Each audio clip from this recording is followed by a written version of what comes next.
Was-sabiqunal awwaluna minal muhajirina wal ansari walladzina ittaba'uuhum bi ihsanir radhiyallahu anhum wa radu an wa 'adda lahum jannatin tajri tahtahal anharu khalidina fiha abada dzalikal fawzul 'azim. Orang-orang yang terdahulu lagi yang pertama-tama masuk Islam di antara orang-orang muhajirin dan ansor dan orang-orang yang mengikuti mereka dengan baik, Allah ridho kepada mereka dan mereka pun ridho kepada Allah, dan Allah menyediakan bagi mereka surga-surga yang mengalir sungai-sungai di dalamnya. Mereka kekal di dalamnya selama-lamanya. Itulah kemenangan yang besar. Pertanyaan, amalan apa saja yang harus kita contoh dari kaum muhajirin dan ansor yang bisa menyebabkan Allah ridho kepada kita, Ustaz? Ya tentu ibadah para sahabat Nabi, kaum muhajirin dan ansor. Beliau-beliau itu istiqomah sekali dalam ibadah beliau. Muamalah, hubungan yang baik dengan sesama, bersaudara betul, mengedepankan kepentingan kebersamaan, saling mendoakan. Coba Al-Hasyr ayat 9 dan 10 itu. Itulah yang harus kita contoh salah satunya. Persaudaraan muhajirin dan ansor itu ya. Surat Al-Hasyr surat ke-59 ayat 9 dan 10. Walladzina tabawwa'ud dara wal imana min qablihim yuhibbuna man hajara ilaihim wa la yajiduna fi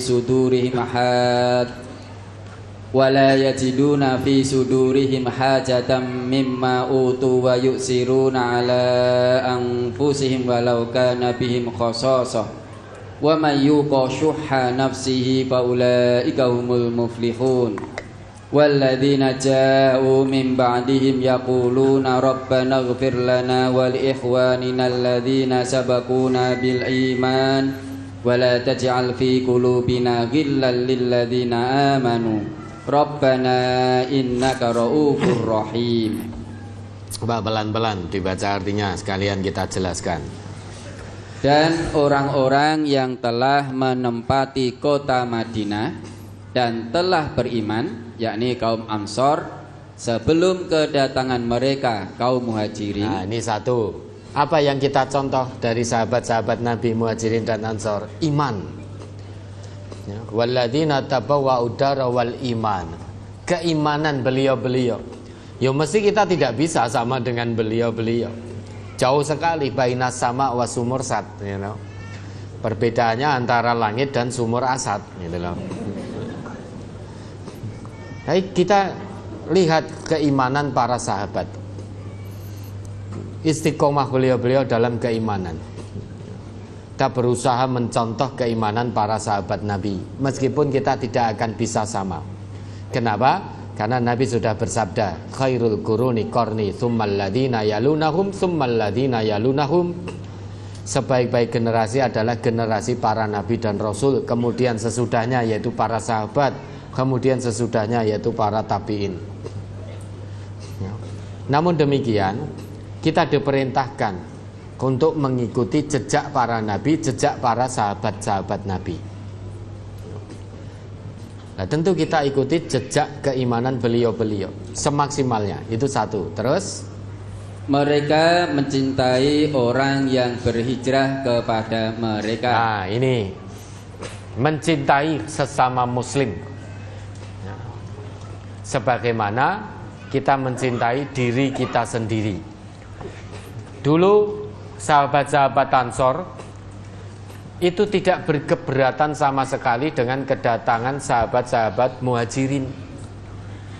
Padahal kaum Muhajirin ini datang ke Madinah itu tidak membawa apapun.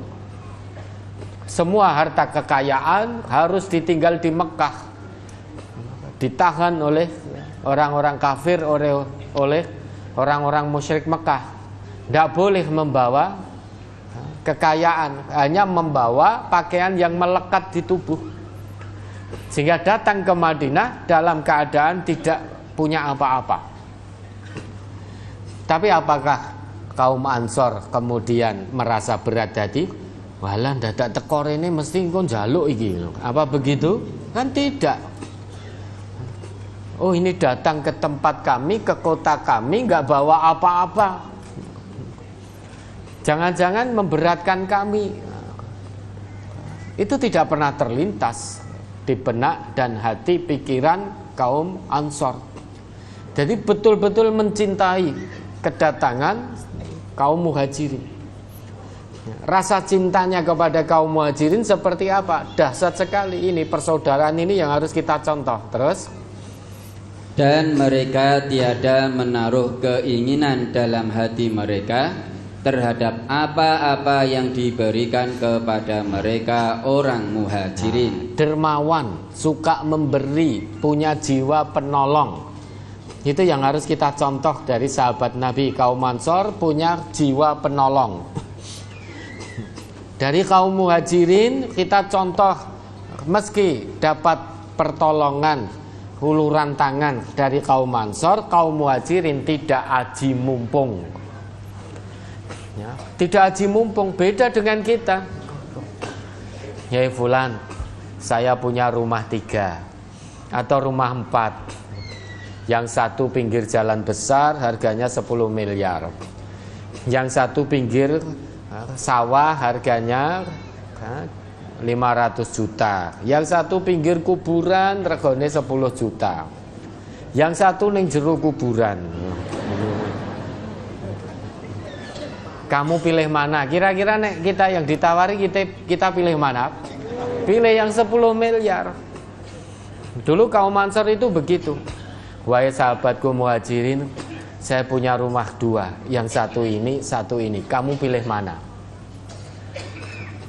Sahabat Muhajirin tidak aji mumpung, aku pilih iki, enggak. Sahabat Muhajirin hanya ada yang minta, sudah terima kasih atas tawaranmu, tunjukkan kami jalan menuju pasar. Itu yang diminta. Coba naik kita. Hei fulan, saya punya mobil, yang satu harga 3 miliar, yang satu 300 juta. Ini ikhlas tak berikan ke kamu, kamu pilih yang mana? Nah, pilih yang 3 miliar pun jujur mawon, itulah. Ya tak? Kamu mau saya beri uang, ya, ini 10 juta, ini 5 juta. Nanti kalau kamu milih 10 juta, yang 5 juta untuk kebutuhan saya dan keluarga saya. Nek kamu milih 5 juta, yang 10 juta untuk kebutuhan saya dan keluarga saya. Kira-kira kita pilih yang mana? 10 juta, karena aji mumpung gitu loh. Mumpung eneng sing ngei, njaluk sing akeh gitu loh. Tapi kaum Muhajirin tidak begitu. Tidak aji mumpung gimana? Ya, tidak mau memberatkan saudaranya dari Ansor gitu loh. Jadi saling menjaga. Kaum Ansor ingin meringankan beban kaum Muhajirin, kaum Muhajirin tidak mau menjadi bebannya Ansor. Itulah persaudaraan itu dalam Islam dan harus kita contoh. Terus, dan mereka mengutamakan orang-orang Muhajirin atas diri mereka sendiri, sekalipun mereka memerlukan apa yang mereka berikan. Itu dahsyat sekali toh. Kaum Ansor mengutamakan kepentingan saudaranya dari Muhajirin. Artinya apa yang dipunya kaum Ansor diberikan kepada saudaranya Muhajirin. Cobalah, apakah kita sudah bisa mencontoh itu? Kita melihat saudara muslim kita betul-betul berkesusahan, betul-betul berkesulitan, dalam keadaan susah. Ibarat kita hanya punya makanan 1 piring, saudara kita lapar, kita lapar. Kalau kaum Ansor diberikan kepada saudaranya muhajirin. Lebih mementingkan kepentingan saudaranya muhajirin. Apakah kita sudah bisa punya satu piring, kita lapar, saudara kita lapar, makanan satu piring itu kita berikan, kita dahulukan untuk saudara kita? Sudah bisakah kita mencontoh itu? Persaudaraan muhajirin ansor itu persaudaraan dalam Islam, saling mementingkan kepentingan kebersamaan, mementingkan kepentingan kebersamaan di atas kepentingan pribadi. Itulah persaudaraan dalam Islam. Harus kita contoh. Sekalipun kita butuh, tapi saudara kita lebih membutuhkan. Sekalipun kita butuh, saudara kita lebih membutuhkan. Bukan untuk mengejar gaya hidup, bukan untuk foya-foya, tapi untuk sekedar bertahan hidup. Saudara kita lebih membutuhkan, maka kita berikan. Itulah mengedepankan kepentingan bersama, mengedepankan kepentingan kebersamaan. Maka wajar sekali Nabi bersabda bahwa generasi para sahabat itu generasi terbaik sesudah generasi para nabi dan rasul. Kenapa? Karena punya satu piring makanan, dia lapar, saudaranya lapar, masing-masing ingin memberikan untuk saudaranya, meski dia juga kelaparan. Dia berikan biar saudaranya hilang laparnya, sehat, kenyang, dan lain sebagainya. Biar saya yang kelaparan. Itulah dulu para sahabat itu. Maka betul-betul menjadi generasi terbaik sesudah generasi para nabi dan rasul. Dan kita harus berusaha maksimal ikuti jejak langkah para sahabat ini, kalau kita ingin baik dunia dan akhirat. Terus, dan siapa yang dipelihara dari kekikiran dirinya, mereka itulah orang-orang yang beruntung. Kalau mau mencontoh dari muhajirin dan ansor, jangan bakhil. Jauhkan diri dari sifat bakhil, kikir, medit, pelit, util, dan sejenisnya. Kalau ingin jadi muflih, muflih itu bahagia, selamat, sukses dunia akhirat. Itu muflih. Maka muadzin itu sesudah hayya ala sholah pasti hayya alal falah. Itu menyeru ayo menuju bahagia yang hakiki sejati dunia akhirat. Orangnya disebut muflih. Kalau kita ingin jadi orang muflih, jauhkan diri dari kebakhilan. Ya, ada hisabnya harta ini nanti di hadapan Allah. Mudah-mudahan saat kita bertemu Allah, dihisab harta kita, hasilnya, nilainya menurut Allah kita menjadi hambanya yang dermawan, ikhlas karena Allah.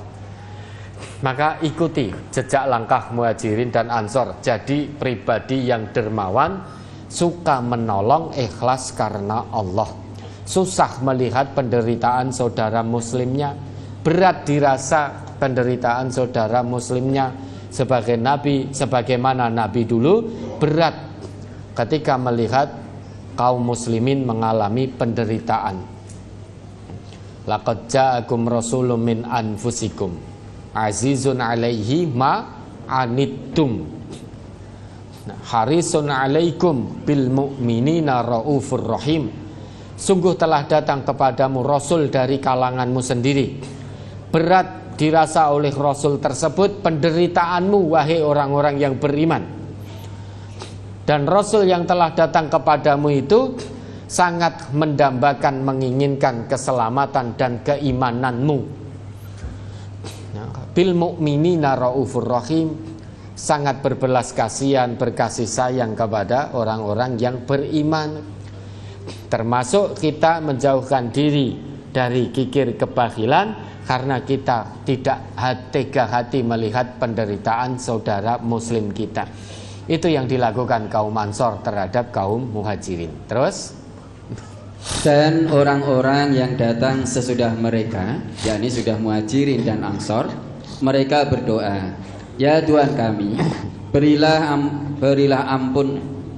ampunlah kami dan saudara-saudara kami yang telah beriman terlebih dahulu dari kami." Nah, saling mendoakan sesama muslim.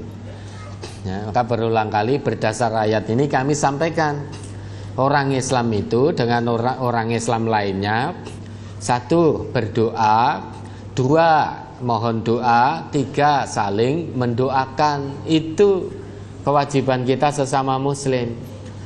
Selain berdoa sendiri, kita juga mohon muslim yang lain untuk mendoakan kita. Kemudian kita juga mendoakan saudara muslim yang lain, itu saling mendoakan. Dan ini diikuti oleh generasi sesudah Muhajirin dan Ansor, saling mendoakan di antara mereka. Lah kalau kita itu masih berdoa hanya untuk kita tok, belum untuk saudara muslim yang lain, maka belum bisa mengikuti jejak langkah Muhajirin dan Ansor, jejak langkah tabi'in, generasi sesudah Muhajirin dan Ansor. Kita saling mendoakan di antara kita, karena kewajiban sesama muslim itu berdoa, mohon doa, saling mendoakan. Kalau mau mengikuti jejak langkah generasi terbaik, yaitu para sahabat, tabi'in, kalau Nabi dan Rasul sudah tentu generasi terbaik, maka saling mendoakan dan juga berdoa dan juga mohon doa. Terus, dan janganlah engkau membiarkan kedengkian dalam hati kami terhadap orang-orang yang beriman. Ya Tuhan kami, sesungguhnya engkau maha penyantun lagi maha penyayang. kalau ingin mencontoh generasi-generasi terbaik, hilangkan ghil di antara kita. Karena generasi-generasi terbaik itu tidak menyimpan ghil, nggak punya ghil. Adanya husnudon terus kepada saudaranya. Muhajirin dan Ansor husnudon satu dengan yang lain, tidak pernah suudon. Nah, suudon itu pemicu ghil. Lah kalau kita masih punya ghil, masih suka suudon, masih suka ghibah, masih suka membicarakan aib saudara muslim kita, bagaimana kita mencontoh langkah Muhajirin dan Ansor? Muhajirin dan Ansor itu hilang ghil. Bukan berarti tidak ada perbedaan pandangan, bukan berarti tidak ada perselisihan dalam pendapat, ada, tetapi tidak menjadikan ghil, tidak menjadikan dendam. Karena Muhajirin dan Ansor semuanya taslim di hadapan Quran, taslim di hadapan petunjuk atau tuntunan Rasulullah sunnah. Kalau itu ayat, kalau itu hadis, para sahabat sami'na wa ata'na. Kalau setelah melihat ayat, melihat hadis Nabi, kok ternyata yang sesuai adalah fulan tidak jumawa, lu kandani, aku tahu sing betul, tidak begitu. Itulah akhlak adab para sahabat. Semuanya taslim, tidak memaksakan kehendak. Semuanya tunduk di hadapan kebenaran Quran dan Sunnah. Taat betul, khusyuk betul hati beliau-beliau itu para sahabat Nabi di hadapan Quran dan Sunnah. Nah kalau kita mau mencontoh jejak langkah para sahabat Nabi, ya tunduk patuh betul pada Quran dan Sunnah. Sehingga salah satunya tidak ada ghil di antara kita. Ghil itu penyakit hati yang akan berkesudahan dendam kesumat. Coba kalau kita semua ini dendam, Bapak Ibu dendam dengan orang lain, kira-kira masih mau mendoakan tidak? Misal Mas Dwi dendam dengan saya, atau saya dendam dengan Mas Dwi, kira-kira mau tidak saya mendoakan Mas Dwi dalam doa-doa saya? Ya Allah, berikan Mas Dwi kebaikan dunia akhirat. Padahal sedang jutaan, saya dendam kesumat. Biasanya doa saya, ya Allah laknatlah, gitu. Gimana mau kita doakan orang yang sedang jutaan dengan kita kalau masih ada ghil? Ketemu saja kita tidak mau, salaman saja tidak mau. Podo-podo ketemune melengos. Gabrusan rai etok-etok ra weruh melengos. Bagaimana akan menyertakan nama fulan dalam doanya? Nah, itulah. Ini yang harus kita contoh dari jejak langkah sahabat-sahabat Nabi, dalam hal ini Muhajirin dan Ansor, totalitas keimanan dan ketakwaan beliau-beliau kepada Allah. Ketundukan totalitas beliau-beliau di hadapan Quran dan Sunnah. Persaudaraan Muhajirin dan Ansor yang saling mengedepankan kepentingan kebersamaan. Berat hati jika melihat saudaranya menderita. Ini yang harus kita contoh. Menjauhkan diri dari bakhil, kikir. Gemar menolong saudaranya. Jiwa penolong harus ada. Nah, ini yang harus kita contoh. Ya, ada lagi? Masih di halaman 7. Nah, ini masih panjang ini, selesai jam 1 nanti. Nah, masih banyak ini. 3 pertanyaan lagi, Ustaz. Ya, mari. Wa mimman haulakum minal a'rabi munafiqun wa min ahlil madinati maradu 'alan nifaq la ta'lamuhum nahnu na'lamuhum sanu'adzibuhum marrataini summa yuradduna ila 'adzabin 'azim. Di antara orang-orang Arab Badui yang di sekelilingmu itu ada orang-orang munafik, dan juga di antara penduduk Madinah. Mereka keterlaluan dalam kemunafikannya. Kamu Muhammad tidak mengetahui mereka, tetapi kamilah yang mengetahui mereka. Nanti mereka akan kami siksa 2 kali, kemudian mereka akan dikembalikan kepada azab yang besar. Mereka keterlaluan dalam kemunafikan, mohon dijelaskan, dan contoh perbuatan yang termasuk dalam keterlaluan dalam kemunafikan, Ustaz. Ya, munafik tulen. 1, idza haddatsa kadzaba. Kalau bicara terus berbohong, terus dusta. 2, wa idza wa'ada akhlafa. Kalau berjanji suka menyelisih. Hobinya janji dan hobi menyelisih. 3, kalau diberi amanah, wa idza tumina khona. Diberi amanah, mengemban amanah, suatu amanah, apapun amanahnya, dia khianat. Diberi amanah kedudukan, amanah jabatan, malah korupsi. Itu khianat. Diberi amanah kewenangan, membuat undang-undang, malah melindungi perbuatan kemaksiatan, perbuatan kemungkaran. Itu khianat namanya. Padahal punya amanah kewenangan pembuat undang-undang, malah melindungi miras, mendukung miras, hanya gara-gara dapat pemasukan, misalnya begitu. Lah, ini khianat terhadap amanah. Harusnya dia mencegah miras, harus kemungkaran itu harus dengan tangan, karena pembuat undang-undang. Ya, kita merindukan wakil-wakil rakyat kita, jabat-pejabat kita yang mewakili kita itu membuat undang-undang gitu loh. Ya, bahwa tidak diperbolehkan miras di Negara Kesatuan Republik Indonesia. Nah, harusnya gitu. Kita merindukan itu dan mendoakan itu. Mudah-mudahan segera ada keberanian dari pengemban amanah pembuat undang-undang ini. Karena kalau tidak berani, hati-hati, ada hisab di hadapan Allah. Karena merubah kemungkarannya harus biyadih, harus dengan tangan, karena punya kewenangan. Tidak bisa bilisan, tidak bisa bil qalb. Harus bil yad, dengan tangan, dengan undang-undang, dengan kewenangannya. Ada hisabnya di hadapan Allah gitu. Dulu di dunia kamu sudah tak beri amanah kekuasaan, kewenangan. Kenapa kamu tidak membuat undang-undang yang melarang miras, yang melarang judi, yang melarang prostitusi dan lain sebagainya? Padahal kamu bisa membuat undang-undang itu dengan tangan-tanganmu, mencegah kemungkaran itu dengan tangan-tanganmu, dengan kewenangan-kewenanganmu.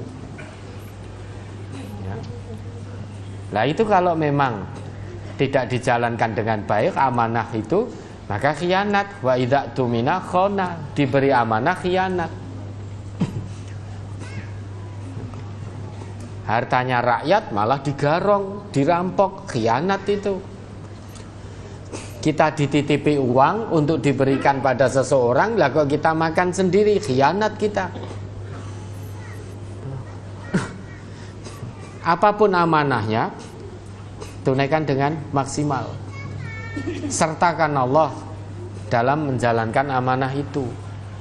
Mohon bimbingan kepada Allah, mohon petunjuk kepada Allah, mohon kekuatan kepada Allah, mohon dibersamai oleh Allah dalam menunaikan amanah. Pasti akan muncul kekuatan, muncul tekad, muncul keberanian menyuarakan kebenaran dari Allah dan Rasulnya. Karena ada campur tangan Allah. Maka jangan khianat terhadap amanah apapun, karena khianat amanah itu salah satu ciri kemunafikan. Terus yang keempat, wa idza khasama fajara. Jika berdiskusi itu bergudul, memaksakan kehendak, memaksakan pendapatnya, tidak mau mendengar masukan dari orang lain. Pokoknya kudu ngene, nek orang ini aku wegah karena sing bener mung menurutku. Nah, itu bergudul, munafik itu. Ya, ngeyel. Wong ngeyel itu sifat kemunafikan. Lah kalau empat-empatnya ada, ini munafik kholis tulen. Munafik tulen. Maka terlalu betul dalam kemunafikannya. Satu sifat saja tidak boleh ada pada kita, apalagi empatnya. Ya, ini ya saya bacakan ya hadis yang tadi. An Abdullah bin Amrin anna Nabiyya sallallahu alaihi wasallam qala. Dari Abdullah bin Amr bahwasanya Nabi sallallahu alaihi wasallam bersabda, arba'un man kunna fihi kana munafiqan khalisan. Ya, ada 4 hal. Barang siapa yang 4 hal itu ada padanya, maka ia adalah munafik tulen, munafik yang sebenarnya. Yang pertama, belum ya. Wa man kanat fihi khoslatun minhunna kanat fihi khoslatun minan nifaqi hatta yada'aha. Dan barang siapa yang ada padanya satu dari yang 4 tadi, itu berarti dia punya bagian atau sifat kemunafikan sampai ia meninggalkan sifat itu. Meski kita hanya punya 1, suka bohong, yang 2, yang 3, 4 kita tidak, hanya suka bohong, itu juga munafik. Sampai kita tinggalkan perkataan bohong, terus berkata jujur, maka hilang kemunafikan kita. Ya, keempat hal itu, idza tumina khana, jika diberi amanah khianat. Yang kedua, wa idza haddatsa kadzaba, jika bicara dusta. Yang ketiga, wa idza ahada ghadara, jika berjanji menyelisihi. Yang keempat, wa idza khasama fajara, apabila berdiskusi, bertengkar, dia curang, dia bergudul, ngeyel, memaksakan kehendak. Hadis riwayat Bukhari juz 1 halaman 14. Inilah munafik tulen, munafik yang sangat terlalu dalam kemunafikannya. Mudah-mudahan kita dijauhkan oleh Allah dari sifat kemunafikan. Nah, ada lagi, saya manut ini, pokoknya kita sampai jam 1 ya boleh. Nah, sudah lelah Bapak Ibu? Ada yang sudah, ada yang belum ya. Alhamdulillah. 2 pertanyaan lagi dari proses. Wa qul i'malu fasayarallahu a'malakum wa rasuluhu wal mu'minun wa saturadduna ila alimil ghaibi wasyahadati fayunabbiukum bima kuntum ta'malun. Dan katakanlah, bekerjalah kamu, maka Allah dan Rasulnya serta orang-orang mukmin akan melihat pekerjaanmu itu, dan kamu akan dikembalikan kepada Allah yang mengetahui akan yang gaib dan yang nyata, lalu diberitakannya kepadamu apa yang telah kamu kerjakan. Mohon penjelasan, bekerjalah kamu, maka Allah dan Rasulnya serta orang-orang mukmin akan melihat pekerjaanmu itu. Kita diberi kebebasan oleh Allah. Setelah Allah tunjukkan jalan kebenaran, jalan kesesatan, jalan menuju surga, jalan menuju neraka, sesudah Allah tunjukkan dua jalan itu, wahadainahu najdain, Allah beri kita kebebasan memilih jalan-jalan tersebut. Beramallah kamu, bekerjalah kamu. Kalau kamu memilih surga, silahkan beramal, menitilah jalan menuju surga. Kalau kamu memilih neraka, silahkan bermaksiat kepadaku, silahkan berbuat dosa, silahkan berjalan di atas jalan neraka. Kita diberi kebebasan oleh Allah. Silahkan pilih jalan yang mana, pilih bahagia selamat atau pilih sengsara, terhina, menderita selama-lamanya. Tapi ingat, apapun yang kamu lakukan, pasti aku, ini kata Allah, pasti Allah maha mengetahui. Rasul-rasulku juga akan mengetahui apa siasatmu terhadap seruan rasulku. Rasulku pasti akan mengetahui, karena akan aku beritahu. Dan orang-orang yang beriman bersama rasulku pasti juga akan mengetahui, karena kemaksiatanmu, dosamu, kedurhakaanmu, kemungkaranmu akan aku bongkar sehingga mata manusia terbelalak. Silahkan, i'malu ma syi'tum, berbuatlah sesuka hatimu. Tapi ingat, fa innaka mayyitun. Allah perintahkan pada nabinya, ya Muhammad, i'mal ma syi'ta, berbuatlah sesuka hatimu Muhammad, fa innaka mayyitun, tapi ingat kamu pasti akan mati. Ini peringatan Allah pada nabinya. Artinya apa? Allah hendak memberi pelajaran pada umat Rasulullah, tetapi khitabnya Allah tujukan pada nabi, padahal itu tujuan dari Allah untuk mendidik umat Rasulullah. Kalau Rasulullah pasti amalnya iman, amalnya taat, takwa pada Allah. Umat Nabi belum tentu. Maka Allah pesan pada nabinya, i'mal ma syi'ta fa innaka mayyitun. Berbuatlah sesuka hatimu. Ish ma syi'ta, hiduplah sesuka hatimu, fa innaka mayyitun. Tapi ingat, kamu pasti mati. Wa'mal ma syi'ta fa innaka majziyun bihi. Berbuatlah sesuka hatimu, tapi ingat, semua amalmu itu pasti akan berbalas. Fama ya'mal mithqala dzarratin khairan yarah, wa ma ya'mal mithqala syarratin wa ma ya'mal mithqala dzarratin syarran yarah. Siapa yang berbuat baik sebesar dzarrah, biji sawi, dia akan mendapatkan balasan kebaikan yang berlipat. Siapa yang berbuat jahat, dosa, meski hanya sebesar biji sawi, dzarrah, maka dia akan melihat balasan dari kemaksiatan yang dilakukan. Maka wa'mal ma syi'ta fa innaka majziyun bihi. Berbuatlah sesuka hatimu, tapi ingat, pasti perbuatanmu akan berbalas. Kalau perbuatannya baik, akan mendapat kebaikan dari Allah. Kalau perbuatan kita buruk, maka akan mendapatkan azab dari Allah. Ya.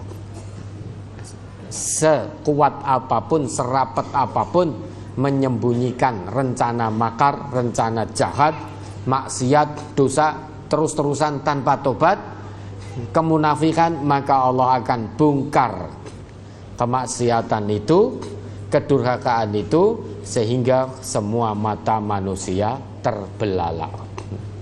Tentu saat mata manusia melihat, saat manusia mengetahui perbuatan kita, yang kita dambakan adalah perbuatan baik, sehingga manusia tahu apa yang kita lakukan dari kebaikan. Jangan sampai mata manusia terbelalak karena dosa-dosa yang terus-menerus kita lakukan. Na'udzubillah. Ya, ada lagi halaman 8 terakhir, surat Taubah 118. Wa 'ala salasatil ladzina khulifu hatta idza daqat 'alaihimul ardu bima rahubat wa daqat 'alaihim anfusahum wa daqat 'alaihim anfusuhum wa dhannu alla malja'a minallahi illa ilaihi summa taba 'alaihim liyatubu innallaha huwat tawwabur rahim.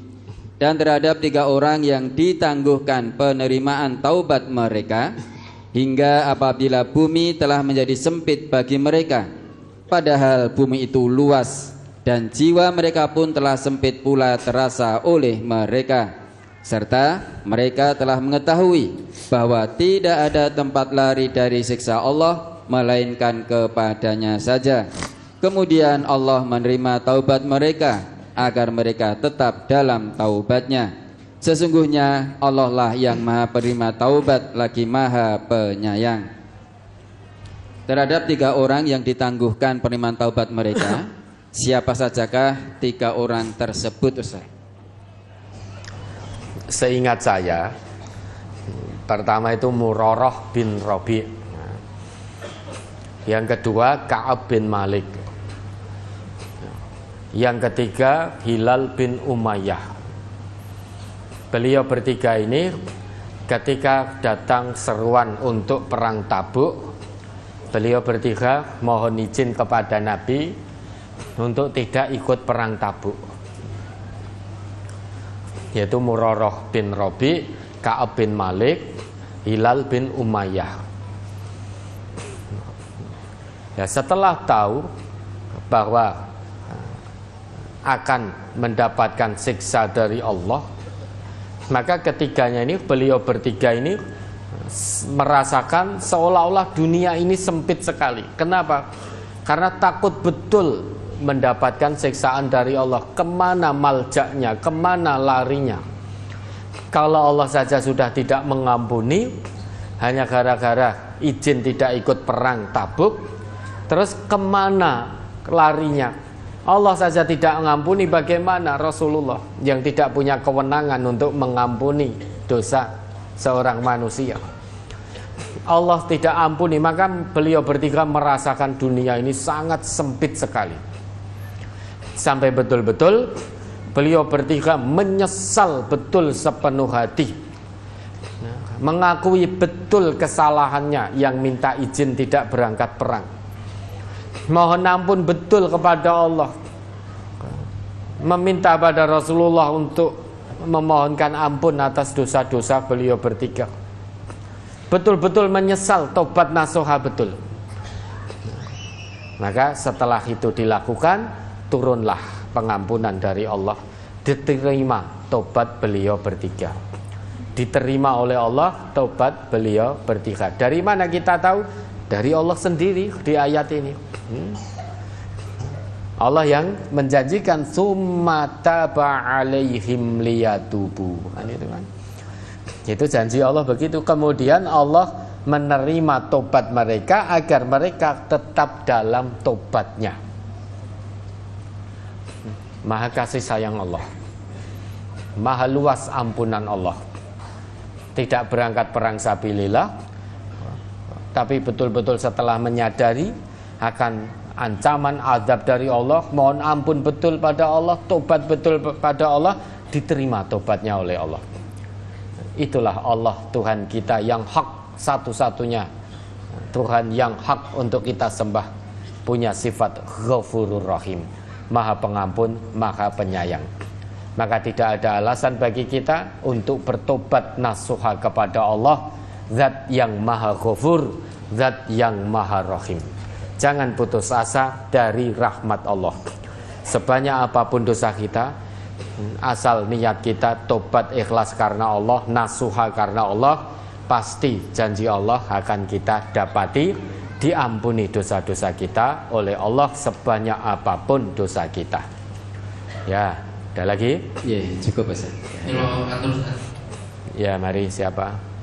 Pada Enggak terdengar. Kepada yang terhormat Bapak Wahyudi dari Puri Kahuripan Jateng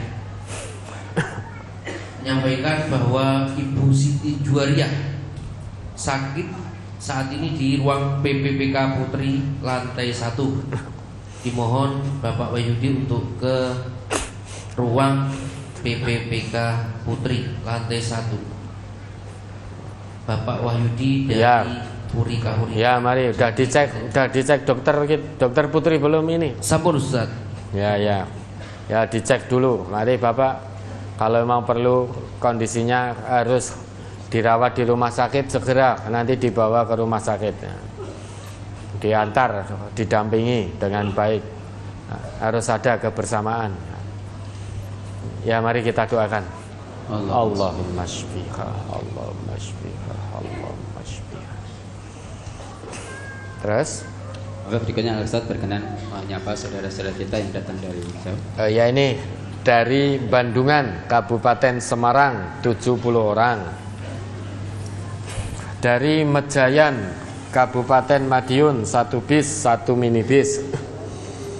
Sine 1 Ngawi, 1 minibus. Kowangan Temanggung 31 orang. Suruh 2 Kabupaten Semarang 16 orang. Mauspati Magetan 1 minibus. Wonosobo 17 orang. Ambarawa Kabupaten Semarang 32 orang. Pundong Bantul 1 bis. Kota Semarang 20 orang. Ya, mudah-mudahan ikhlas menempuh jarak yang jauh ini untuk ngaji, dan mudah-mudahan juga ikhlas istiqomah mengamalkan hasil kajinya. Mudah-mudahan jadi amal soleh panjenengan semuanya di sisi Allah, baik dari yang jauh maupun dari yang dekat, dengan catatan ikhlas istiqomah mengamalkan hasil kaji. Dan mohon izin, sebagian rombongan akan berkunjung ke Ponpes MTA. Boleh diizinkan? Monggo silakan. Nanti bisa lihat juga sana di calon pondok putri ya. Terus Berikutnya kami sampaikan penyerahan jimat dari Bapak Arman dari Sukoharjo. Ini menyerahkan jimat peninggalan dari Pak D berupa 1 tas kecil berisi 3 kantong putih, 1 kantong berisi 4 jimat, dan yang lain 5 jimat. Yang 1 kantong berisi 1 jimat.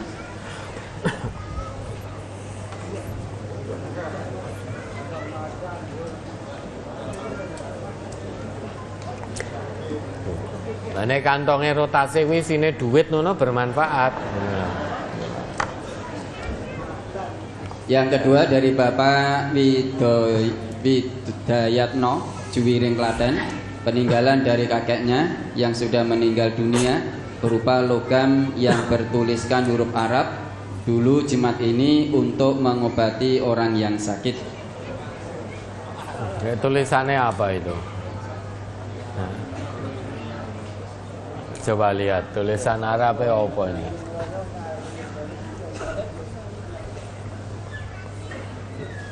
Ya Rob, wallahi, Bismillah.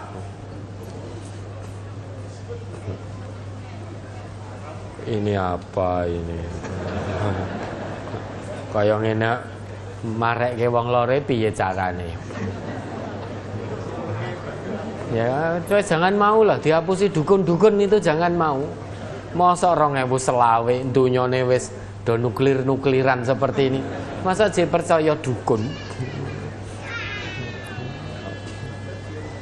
Nek dukun itu tenan ada, sakti tenan, Indonesia nggak akan dijajah.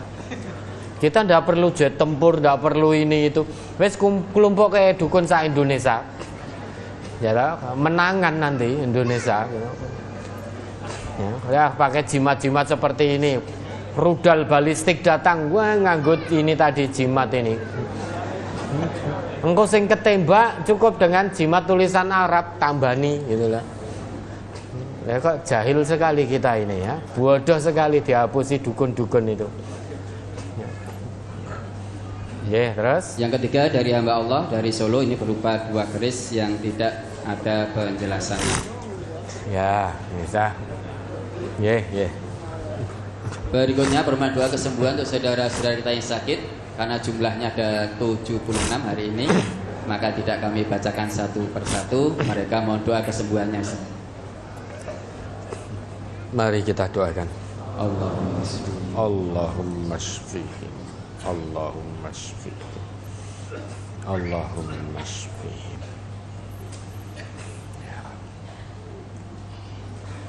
Ya, terus permohonan doa untuk saudara kita yang meninggal, Bapak Widodo Gemolong, Bapak Edi Rahmanto Tegowanu, Bapak Suroso Bapak Kramat, Bapak Basti dan Bapak Agus Basuki Ngiju, Ibu Irna Yuliandari Karangmojo, Bapak Bibit Utomo Boyolali, Bapak Ali Ahmad Sodikin Jepara, Bapak Irianto Semanggi, Ibu Sri Nuryati Penawangan, dan Bapak Ihsan Batam.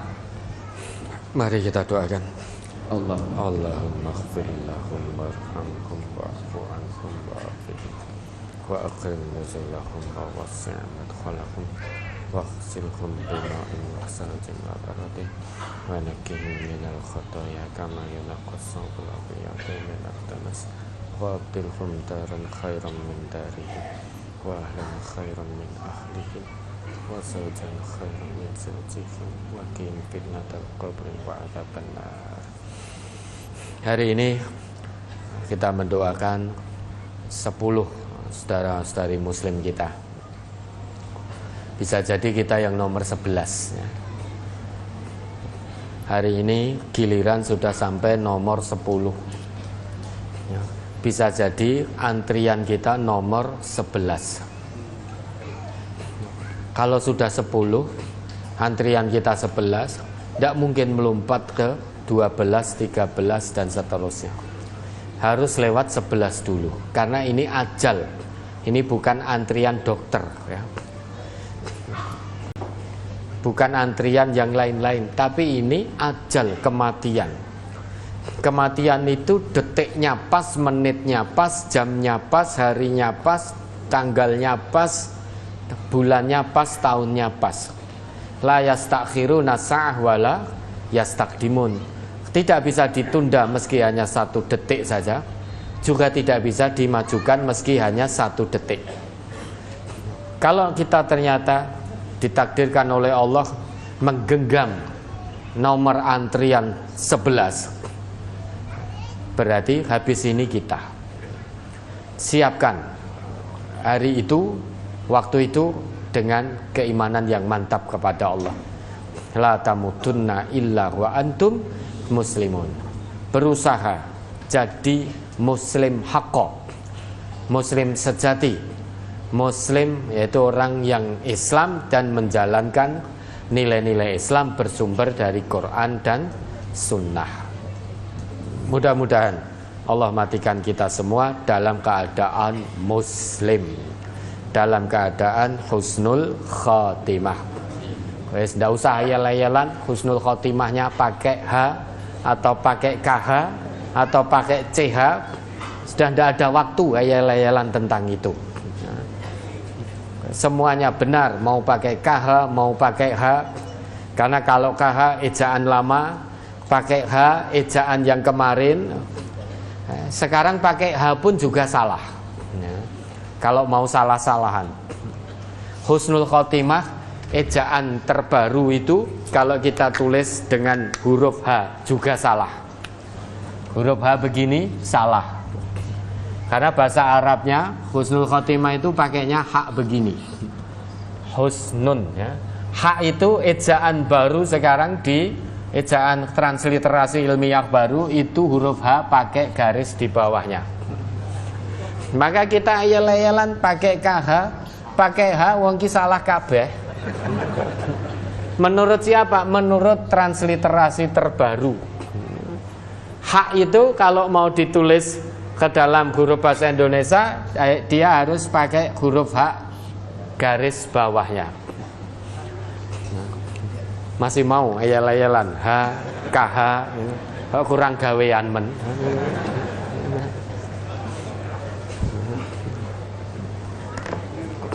Tidak mungkin toh kita mendoakan saudara muslim kita semoga husnul khotimah, kok maksudnya semoga matinya jelek dan lain sebagainya, kan tidak mungkin. Pasti hatinya ya tetap husnun yang pakai hak ini. Ya sudah, mudah-mudahan ya kita semua dimatikan oleh Allah dalam keadaan husnul khotimah.